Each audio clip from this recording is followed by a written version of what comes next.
திருப்பெரும்புதூரில் காற்று மாசு ஏற்படுத்துவதை மாற்றுவோம். அது பாதுகாப்பான தொழிற்சாலைகள் நாங்கள் வரவேற்போம். அது மட்டுமல்லாது கிராம சாலைகளை நாங்கள் போட்டு மீட்டு கொடுப்போம்.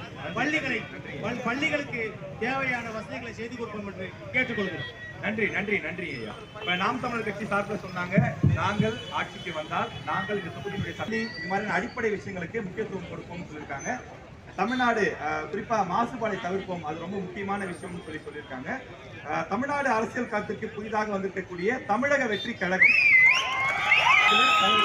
சார்பிலே அவர் ஒன்றிய கழக செயலாளர் வினோத்குமார் இங்கே வந்திருக்கின்றார். திரு வினோத்குமார், நீங்க சொல்லுங்க, தமிழ்நாடு அரசியல் களத்துக்கு புதிது நீங்க தொடர்ந்து அதாவது பார்த்தீங்கன்னா நாம் தமிழர் கட்சி தொடர்ந்து உங்களுக்கான வாய்ப்பு. இப்ப நீங்க தமிழக வெற்றி கழகம் இந்த காஞ்சிபுரத்துல உங்களுடைய சட்டமன்ற உறுப்பினர்களை ஏன் மக்கள் தேர்வு செய்யணும்? விஜய் அவர்களுக்கு தமிழ்நாட்டு மக்கள், காஞ்சிபுரத்து மக்கள் ஏன் ஓட்டு போடணும்? உங்களுடைய இந்த மண்ணின் மைந்தர் பேரறிஞர் அண்ணாவிற்கு முதல் வணக்கம். தமிழக வெற்றி கழகத்தின் கொள்கை தலைவர்களுக்கு புகழ் வணக்கம். எங்களைப் போல நிறையவரை அடையாளப்படுத்தி கொண்டிருக்கும் கழக தலைவர்களுக்கு என் உயிர் கலந்த வணக்கம்.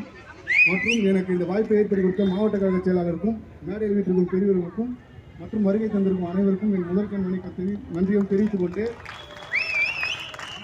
இந்த நியூஸ் தமிழ் தேர்தல் பயணம் மாஸ் பொலிட்டிக்கல் இது தேர்தல் பொது தேர்தல், தமிழக சட்டமன்ற தேர்தல் பொது தேர்தலை முன்னிட்டு 2026க்கான 4 முனை போட்டிக்காக 4 கட்சி பிரதிநிதிகளை கூட்டிருக்காங்க.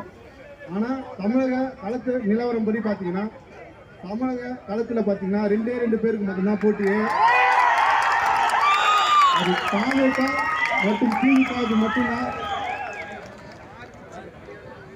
அதிகமாக மாத்திர பெருமை மதிப்பிற்குரிய அக்கா மேயர் அவர்களே சாரும்.